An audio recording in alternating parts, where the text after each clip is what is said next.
Yeah, hello there. Welcome back once again to our code. Now in this video we'll be talking about data structures again, and this is pretty much a continuation of one of my previous videos, more like a comparison. I didn't really attach that video. I didn't really say I'm doing another video on that same subject, but if you are yet to see the previous video, it's on binary tree and recursion. I'll put the link down in the description below. So now we'll be counting nodes in the binary tree again using recursion and stack structure. So for the recursion, I did a little kind of updating or modification of the subroutine from the previous one, just a little changes. Now I did say that to develop another algorithm, that's to come up with another algorithm that's going to solve the same solution, is going to be quite hectic, and I haven't went as far as saying it might be impossible. I rephrased and corrected myself that it's going to just be hectic. Now we are looking at counting these nodes in a binary tree using stack structure. So in this video we'll be implementing the algorithm you are seeing right here on your screen, and from there we'll move over to using two different types of lists that has a method that portrays how a stack behaves. So in a stack we have the push and the pop operation, including the is empty operation. This is empty operation checks if the stack still contains any element, while the push operation pushes out from the stack the latest object that has been added to the stack. So if you don't know what a stack is or what another structure known as a queue is, don't worry, I'll be making a video and dedicating my time to stack and queue in the future. So we'll look at the algorithm. It's right on our screen. So we say record the start time. Yes, the reason for recording the start time is due to the fact that I want to do a comparison even within the stack structure and the use of the recursion to count the number of nodes. I want to do a comparison between the recursion method, then using the stack structure, the linked list and the array list. These are the lists we'll be implementing in this video. So I'll create two different methods in addition to the recursion method we created before. Then I'll calculate the runtime it takes to run the particular counting of the number of nodes. Then from then we increase it and see which of these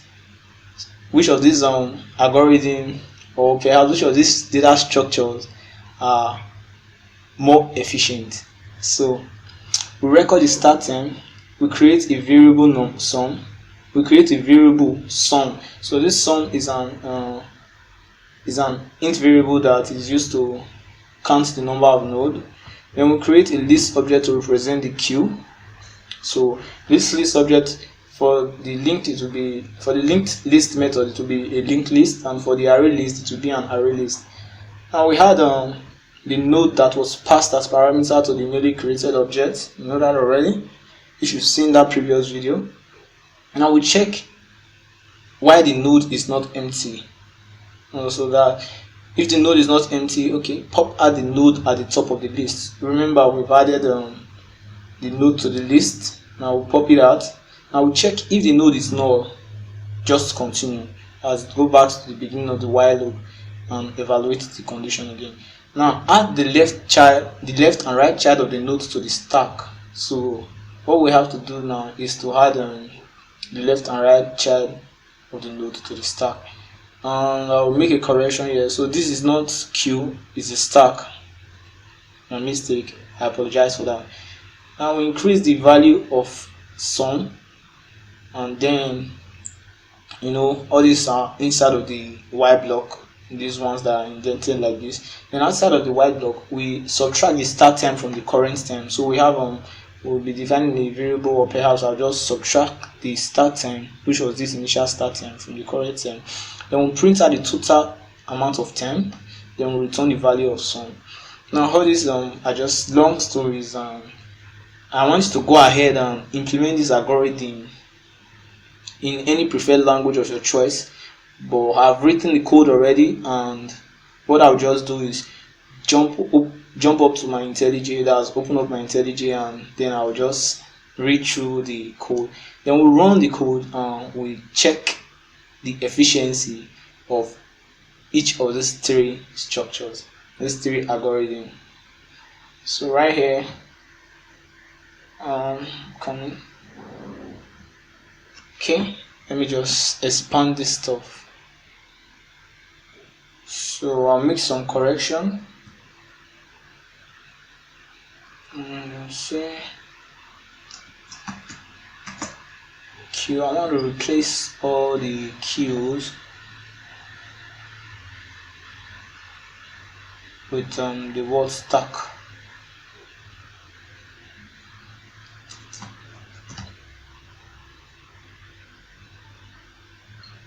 Oh yeah. Let me do that again.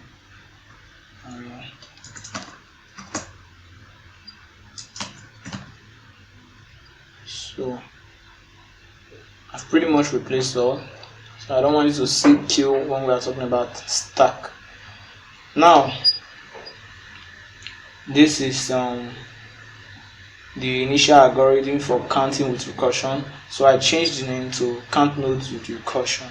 And then the modification I did, okay, it was not, I didn't really do any modifications, just remain the same. So let us look at the count nodes with linked list.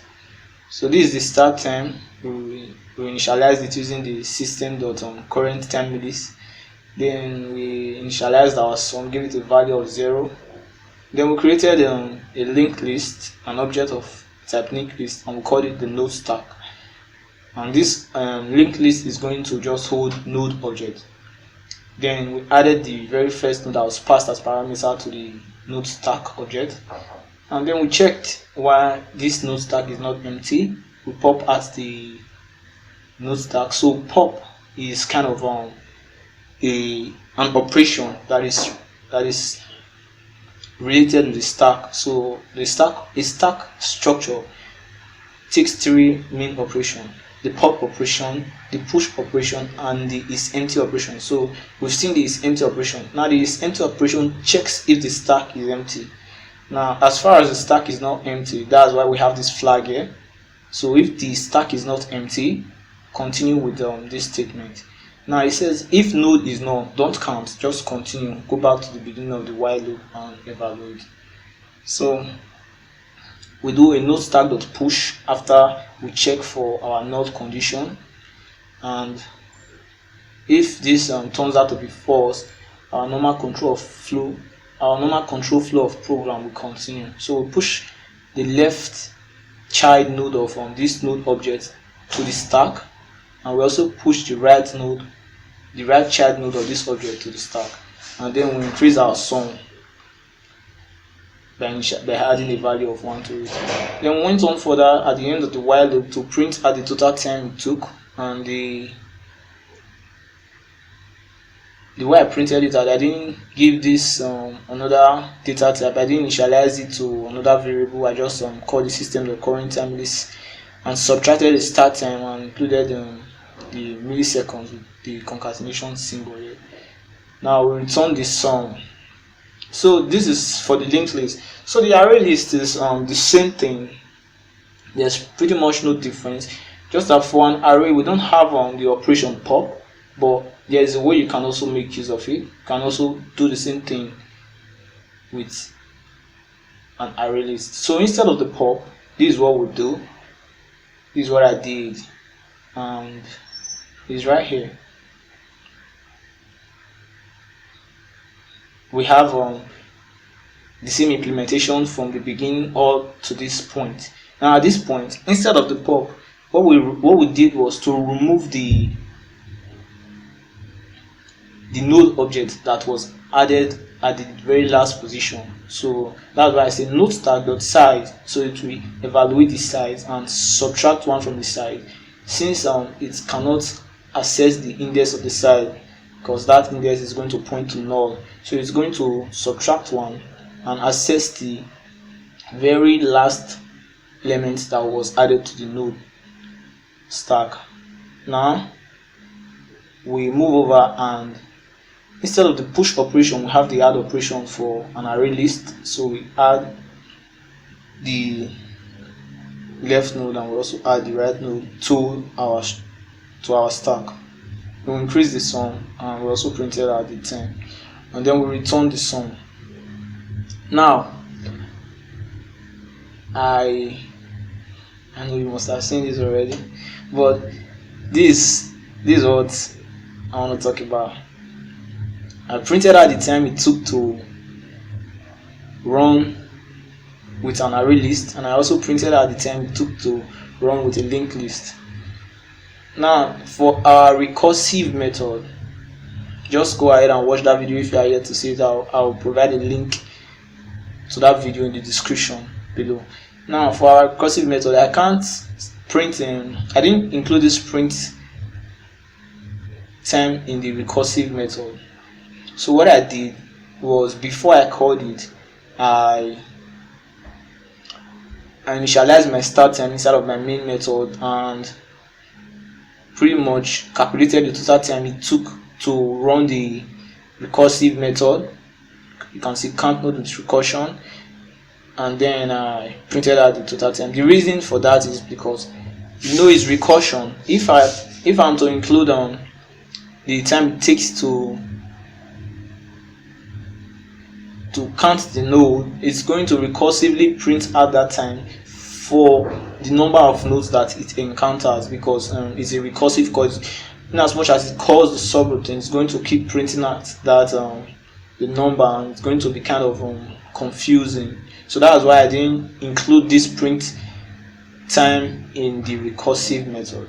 So we'll go ahead and we'll run the program, and then we'll see the difference between these three different methods of counting the node. So let's go ahead.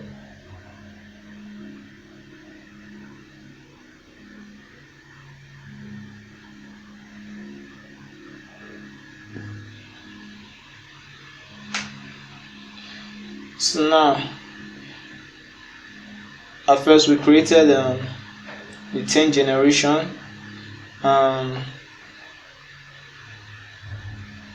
we went on further to count the number of nodes, and then we printed out it took the total time it took to process this method with recursion was 2 milliseconds. As you can see, for recursion we have 2 milliseconds. It is a node of 10 generations. That's 10 different levels, 10 hierarchies. Now the total time it took to process this method using a stack, so this is supposed to be a linked list, was 4 milliseconds. Okay, stack with linked list.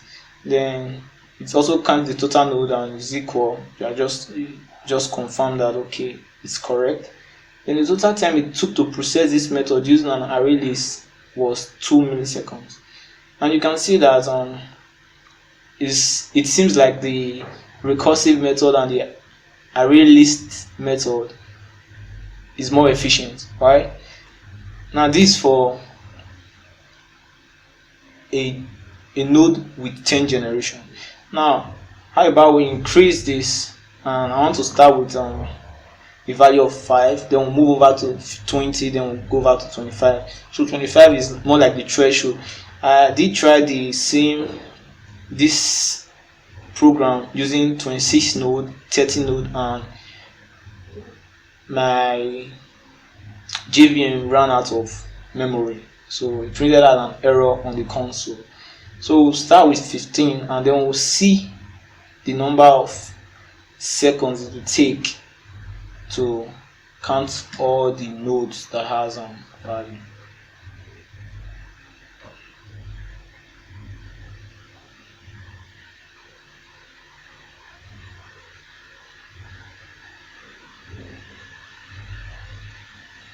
So as you can see, we have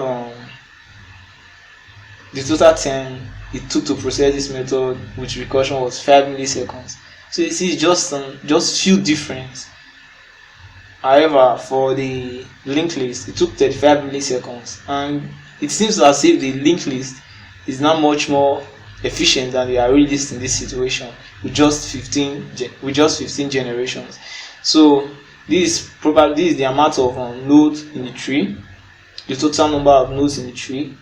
Now we've seen how long it took each of these three different implementation to calculate, and you can see that the recursion is far more efficient than both the array list and the linked list. That's to say, the recursive method is much more efficient than the stack implementation.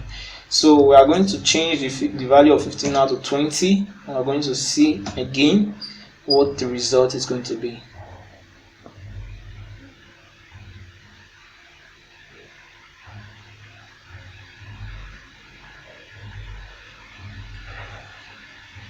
Okay, now you see the recursive method is still much more efficient. It takes 35 milliseconds, and for the linked list it took 354 milliseconds.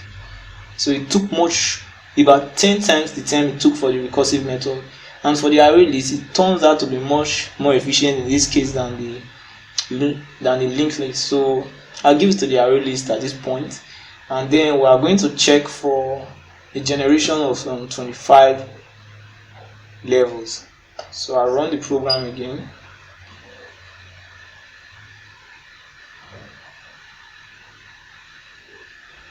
I bet this one is going to take some time.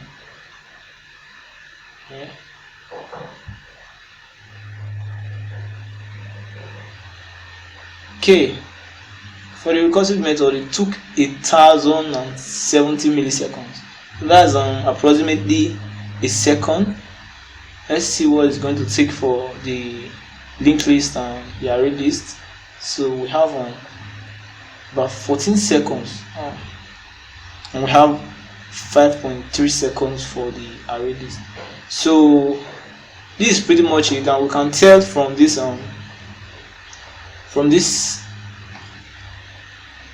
three implementation that the recursive call is much more faster. That's the method that has to do with recursion is much more efficient and faster than the stack implementation of this method. Now, in addition, I would like to say that the highest my machine could go was 25 generation. I don't know about yours, but you can go ahead and implement it using a higher value, and if your JVM can process that value. I just want to know what you got implementing these three same subroutine thing. So I want to know if at the end of the day the array list was now faster than the recursive method using a much more higher value. So algorithm has to do with, in some cases, for very little values, one algorithm might be faster and another might be slower, but when the values or when the problem size increases, the algorithm that was quite a bit slower becomes faster. So I just want you to check out this same implementation, but increase the value of generation. If your machine can take it as your JVM, then just try it, and I would like to hear from you in the comment section below. Thanks for watching. Once again, Desire Code and Data Structure. Keep watching and subscribe to the channel. Click that bell icon and also give me a thumbs up. Thank you. Peace out.